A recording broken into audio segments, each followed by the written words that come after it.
শখের বয়সী শখটা যদি না পূরণ করতে পারি, শেষ বয়সে দামি উপহার দিয়ে কী লাভ বলেন তো? আসসালামু আলাইকুম, আমি পাপিয়া সাভার থেকে বলছি। পাপিয়া পিয়া ব্লগে সবাইকে ওয়েলকাম করছি। যে যেখান থেকে যে প্রান্ত থেকে আজকে আমার ভিডিওটা দেখছেন, আশা করি সবাই ভালো আছেন এবং সুস্থ আছেন। আলহামদুলিল্লাহ, আল্লাহর অশেষ রহমতে আমরাও বেশ ভালো আছি এবং সুস্থ আছি। শখ সবারই আছে, তাই শখ ছোট হোক বড় হোক, সবার সাধ্য মতোই সেটাকে পূরণ করা উচিত। এমন একটা সময় আসবে যে সাধ্য থাকবে, কিন্তু আমার সেই শখটা আর থাকবে না। বাহিরে অনেক রিমঝিম বৃষ্টি হচ্ছে, তা দেখতেই পাচ্ছেন। আর এই বৃষ্টি ভেজা ফুলগুলো দেখতে এত ভালো লাগছে বলার বাহিরে। আর আল্লাহর সৌন্দর্যের প্রশংসা করে তো শেষ করতে পারবো না, তাই ফুলগুলো দেখেই বোঝা যাচ্ছে। যখনই বৃষ্টি হয় আমি সবসময় বেলকনিতে একটু কাজ করি, আবার বেলকনিতে এসে দাঁড়াই। আর এই যে ছিটা ফোটা পানিগুলো ফুলের ওপরে পড়ে, গাছের ওপরে পড়ে, এগুলো দেখতে আমার ভীষণ ভালো লাগে। তো গাছপ্রেমী অনেকেই আছে, গাছকে ভালোবাসেন। তাই আজ ঘুরে ঘুরে আমি কিন্তু ভিডিওর শুরুতেই সবসময় আমার প্রিয় আপু ভাইয়াদের গাছগুলো দেখানোর চেষ্টা করি। আর এই যে মেঘে একদম ঘিরে আসছে। আজকে আমার দুই ছেলেরই পরীক্ষা, তো আমি কতক্ষণ পর পর ফোনটা হাতে নিয়ে অ্যাপসে চেক করছিলাম যে কোনো রকম মেসেজ আসছে কি না যে পরীক্ষাটা হবে না, কারণ এত বৃষ্টি হচ্ছে। তারপরও আমি উঠে আর কি ছোট ছেলের এডমিট গুছিয়ে নিচ্ছি। আর আমার বড় ছেলেটা তো সে গুছিয়ে নিয়েছি। এই যে আমার সোনামণিটাও কিন্তু ঘুম থেকে উঠে, এই যে দেখেন সে কিন্তু হাত দিয়ে চোখ ডলছে, কারণ এত সকালে ও উঠে না। পরীক্ষাটা সকাল সকালেই শুরু হয়েছে, আর ও যেন ঘুম থেকে উঠতে কষ্ট না হয়, সেজন্য ওকে আমি ডে শিফটে দিয়েছি। আর ওই যে দেখছেন ছাতি মাথায় দুই বাবা ছেলে যাচ্ছে। তো বাসা থেকে কিন্তু স্কুলের গেটটা দেখাই যায়। তো আমার শরীরটা যেহেতু অসুস্থ সবাই জানেন, আমি সেজন্য আর বৃষ্টিতে নামিনি। যখনই ওদের পরীক্ষা হয়, আর দুই ছেলেরই পরীক্ষা হোক, তখন আমি যেয়ে বসে থাকি। তো বড় ছেলের 2 ঘন্টা আর নাফিজের হবে 1 ঘন্টা। তো আজকে আমি যেতে পারি নাই, কিন্তু নাফিসের মনটা অনেক খারাপ। তারপরও বলছি তোমার বাবা তো নিয়ে যাচ্ছে, সে বলছে বাবা তো আর বসে থাকবে না, বাবা দিয়েই চলে আসবে। তো এই কথাটা শুনে আমার খুব খারাপ লাগছে। তো আমি দোয়া করি আমার দুই ছেলেরই যেন পরীক্ষাটা ভালো হয়। আপনারাও সবাই দোয়া করবেন আমার নাবিল নাফিসের জন্য, যেন পরীক্ষা ওরা ভালো করে দিতে পারে। কারণ এমনিতেই ওদের একটা পরীক্ষা বাতিল হয়ে গেছে, এই যে কোঠা আন্দোলনের সময়। এখন সেই পরীক্ষাটা একটু সিলেবাসটা বাড়িয়ে পরীক্ষাটা আর কি নিয়ে নিচ্ছে। বাড়িয়ে বলতে তখন যে পরীক্ষাটা হয়নি, তো সেই সিলেবাসের পড়াটা আর এখনকার যে সিলেবাসের পড়া কিছুটা আগের পড়া রেখেছে। তো মার্ক ছিল 20 মার্কের পরীক্ষা হওয়ার কথা, এখন আর কি 30 মার্কের পরীক্ষা হবে, আর নাবিলের হবে 40 মার্কের। তো যাই হোক, সবাই দোয়া করবেন। আর আমি ভিডিওর শুরুতেই কিন্তু আমার রান্নাঘরটা একটু শেয়ার করেছিলাম। এটা কিন্তু আমি রাত্রে সব সময় এভাবেই রান্নাঘরটা কিন্তু গুছিয়ে রাখি। আর প্লেটগুলো ধুয়ে ওখানে ঝরা দিয়ে রেখেছিলাম, তো সেগুলো জায়গায় রেখে দিয়েছি। আর রান্নাঘরটা যদি পরিপাটি থাকে, দেখবেন আপনার কিন্তু কাজ করেও শান্তি লাগবে, রান্নাঘরে একদম বিরক্ত লাগবে না। আমি কিন্তু এই কাজগুলো প্রতিদিনই করে থাকি, আপনাদের সাথে শেয়ার করা হয় না।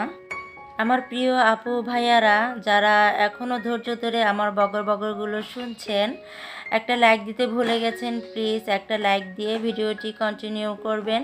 আপনি যদি আমার চ্যানেলে নতুন ভিজিট করে থাকেন, ভিডিওটি দেখার পরে কোথাও কোনো অংশ যদি একটুও ভালো লাগে, পরবর্তীতে দেখার ইচ্ছে থাকে, চাইলে আমার চ্যানেলটি সাবস্ক্রাইব করে আমার পাশেই থেকে যেতে পারেন। আর এই কাজটা যদি আগে থেকেই করে থাকেন, আপনাকে অসংখ্য ধন্যবাদ।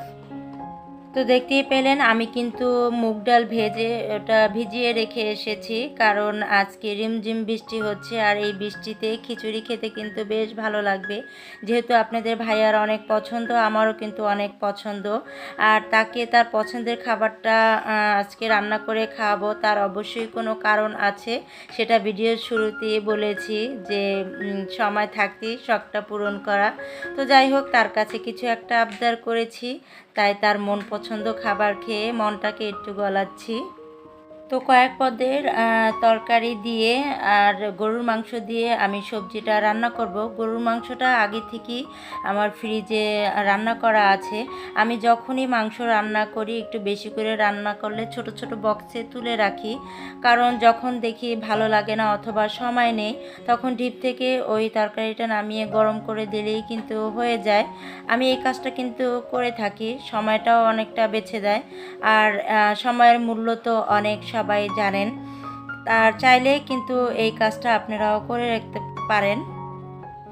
বিশেষ করে যাদের সাথে ছোট বাচ্চা আছে কিংবা জব করেন, তো তারা যদি এভাবে রান্না করে বেশি করে মাংস রান্না করে ছোট ছোট বক্সে ডিপে রেখে দেন, দেখা যায় সময়টা অনেকটা বেঁচে গেল। কিংবা হুট করে আপনার বাসায় গেস্ট চলে আসছো, রান্নার সময় নেই, তো আপনি কিন্তু চাইলে সেই ডিপ থেকে মাংসটা নামিয়ে আপনি গরম করে দিতে পারেন, স্বাদটা কিন্তু একই রকম থাকে।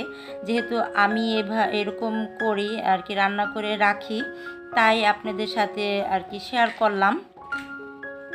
তো এই যে অনেক দিন ধরে আর কি অসুস্থ অসুস্থ করে ঘরটার যে কি অবস্থা হয়ে আছে, একটু একটু করে এখন মোটামুটি আল্লাহর রহমতে ভালোই আছি। তো টুকটুক করে কাজ করছি, আর আপনাদের ভাইয়া বলছে যে এখন শরীরটা ভালো লাগছে, চাও যে আবার অসুস্থ হয়ে যাও। নিজের সংসার এত পরিপাটি করে এখন রাখার দরকার নেই, তুমি আগে সুস্থ হয়ে নাও। তারপরও ওই যে মন মানছে না, যে এখানে ময়লা ওখানে ময়লা, চোখে শুধু খালি ময়লায় দেখতে পাচ্ছি। আর সেটাই মানে কিছু নিয়ে মোছামুছি শুরু করে দিই। তো এটাই হচ্ছে আমার এই অভ্যাস। সকালে শুধু ওই যে ইসাবগুল ভিজানো পানিটাই খেয়েছি, আর কিছু খাইনি, কারণ আমার দুই ছেলে একদম অল্প অল্প খাবার খেয়ে গেছে। বলছে আম্মু আসলে আমরা সবাই একসাথে নাস্তা করে নেব। আমিও বললাম ঠিক আছে বাবা, তোমরা আসো। তো এইদিকে আমি কিন্তু ডালটা ভিজিয়ে তারপরে চলে এসেছি, ঘরটা গুছিয়ে নিচ্ছি। তো বেডটা আগে গুছিয়ে নিয়েছি। নাবিলের পড়ার টেবিলটা যেহেতু একদম বেলকনির সাথে, অনেকটা ধুলা পড়ে। আর এই যে এই বেলকনিতেও কিন্তু আমার অনেক গাছ রাখা আছে, তো বেশিরভাগ আমার বেলকনিতেই গাছটা রাখা। তো এইখানে কিন্তু রৌদ্রের তাপটা কিন্তু অনেক লাগে, তাই আমি অল্প অল্প করে এখানেও কিছু গাছ রাখছি যাতে করে রৌদ্রটা কম লাগে। আর এই যে আমার প্রায় কাজগুলো কিন্তু শেষ করে নিয়েছি। আমার বাচ্চার পরীক্ষা শেষ, আমি বেলকনিতে এসেছি ঘন্টাটা, কারণ এখান থেকেই শোনা যায়, দাঁড়িয়ে আছি যে ওরা দুজনেই চলে আসবে। আর এই যে সকালবেলা শেয়ার করেছিলাম ফুলের কেবল কলি মানে ফুটেছিল, এখন কিন্তু পুরো ফুলটাই ফুটে গিয়েছে। তো অফ ক্যামেরায় নাবিল বলল আম্মু রুটি খাবো, তো রুটি একটা ভেজে দিয়েছি আর ডিম দিয়েছি আর দুধ চা দিয়েছি। আর আমার জন্য আমি রং চা করে নিয়েছি। আপনাদের ভাইয়াকে বললাম আসার সময় তুমি সিঙ্গারা নিয়ে এসো, আমি একটু ঝাল ঝাল মানে কাঁচামরিচ দিয়ে সিঙ্গারা খাবো, কারণ অ্যান্টিবায়োটিক ওষুধ খাওয়াতে মুখের রুচিগুলো একদমই নাই। আর আমি দুধ চা খাবো না, কারণ অনেক অ্যাসিডিটির সমস্যা আমার দেখা দিচ্ছে। তো আমি একটু রং চা করে নিলাম। তো এই যে এটাও কিন্তু গ্যাস, আর বাবা বলছে যে তুমি খাও, তাহলে তোমার তো অনেক গ্যাস বেড়ে যাবে। তা আমি কি সমস্যা নেই, আমার খেতে ইচ্ছে করছে, কি করব। আজকে নাস্তা মানে রুটিটাও আমার অনেক গ্যাস বেড়ে যায়, প্রচুর অ্যাসিডিটি শুরু হয়ে যায় রুটি খেলে। তারপরেও খাই, কী করব, সকালবেলা তো ভাতও আমি খেতে পারি না। আর এই যে নাস্তাটা নিয়ে চলে এসেছি বেলকনিতে, বেলকনিতে বৃষ্টি হচ্ছে আর বসে বসে আমি নাস্তা খাচ্ছি। নাবিলকে বললাম যে তুমিও আসো, ও বলে না আমি এখন টিভি দেখবো আর নাস্তা খাবো। তো ওইখানে ও বসে খাচ্ছে আর আমি এখানে বৃষ্টি দেখে দেখে আর কি ঝাল ঝাল করে সিঙ্গারাগুলো খাচ্ছি। তো আমার মতো কে কে এরকম বৃষ্টি দেখতে দেখতে বেলকনিতে বসে চা খেতে পছন্দ করেন, তো অবশ্যই আমাকে কমেন্ট করে জানাবেন। আমার তো খুবই ভালো লাগে যখনই বৃষ্টি হয়, এক কাপ চা নিয়ে আমি বেলকনিতে এসে পড়ি।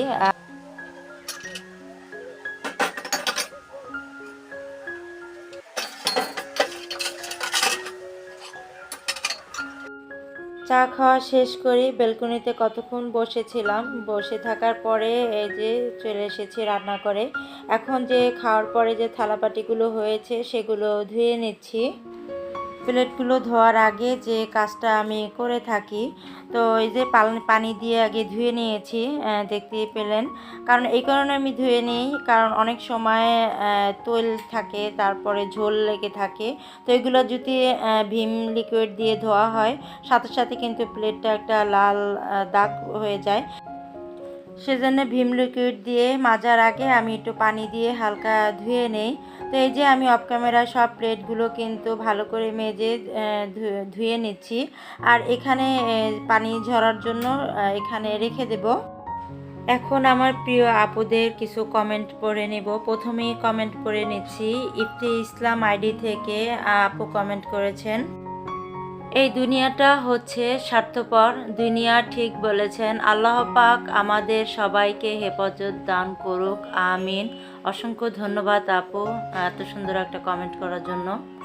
ফারজানা লাইফস্টাইল থেকে আপু কমেন্ট করেছেন, লাইক দিয়ে শুরু করলাম, ইনশাল্লাহ শেষ পর্যন্ত দেখব। অসংখ্য ধন্যবাদ আপু। এমএন ব্লগ থেকে আমার প্রিয় নাসরিন আপু কমেন্ট করেছেন, স্বার্থের পৃথিবীতে কেউ কারো না, আজীবন ভালো কেউ বাসে না, কোনো দিন ফুরিয়ে গেলেও শেষ প্রয়োজন। আপু তোমার স্নেক প্লান্ট গাছগুলো অনেক সুন্দর, মাশাল্লাহ। অসংখ্য ধন্যবাদ আপু, ঠিকই বলছো, এই পৃথিবীতে কেউ কারো না। তো আমি আরেকটা কমেন্ট পড়ে নিচ্ছি।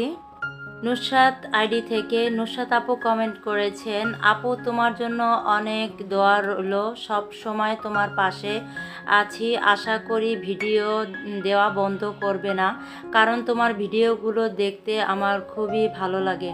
অসংখ্য ধন্যবাদ আপু, কারণ এত সুন্দর কমেন্ট করো দেখি ভিডিও ভাবি যে একবার দিব না, তারপরে আবার এই যে তোমাদের এত সুন্দর সুন্দর কমেন্ট পেয়ে তারপরে আবারও ভিডিও করা শুরু করে দিই। কিন্তু শরীরটা যে এতই খারাপ, মাঝে মাঝে মনে হয় যে আমি আর মনে হয় এই যে ইউটিউবে কোনো রকম ভিডিও আপলোড করতে পারবো না। তোমরা আমাকে সব সময় এভাবেই ভালোবাসা দিয়ে যেও, তাহলে দেখবা আমি একদিন এক পা দুপা করে অনেক দূর এগিয়ে যেতে পারবো। শিকা হোম টেলস থেকে আপু কমেন্ট করেছেন, আপনার শুরুর কথাটা খুব ভালো লাগলো আপু, খুব ভালো লাগলো আপু, তোমার ব্লগটা অনেক অনেক ভালোবাসা এবং দোয়া রইল। অসংখ্য ধন্যবাদ আপু। তো সবার কমেন্টগুলো পড়তে পারলাম না, কমেন্ট পড়তে গেলে ভিডিও রিলেটিভ কোনো কথাই বলা হয়নি, নেক্সট ভিডিওতে পড়বো ইনশাল্লাহ। তো এই যে খিচুড়িটা আমার রান্না হয়ে গিয়েছে, সবাইকে নিয়ে এখন গরম গরম খিচুড়ি খাবো, আর আপনাদের কাছ থেকেও বিদায় নিব। আমার কোনো ভুল ত্রুটি হয়ে গেলে ক্ষমা সুন্দর দৃষ্টিতে দেখবেন, কারণ আমিও মানুষ, ভুল হতেই পারে। সবার সুস্বাস্থ্য কামনা করে আজ এখানেই বিদায় নিচ্ছি। আল্লাহ হাফেজ, আসসালামু আলাইকুম।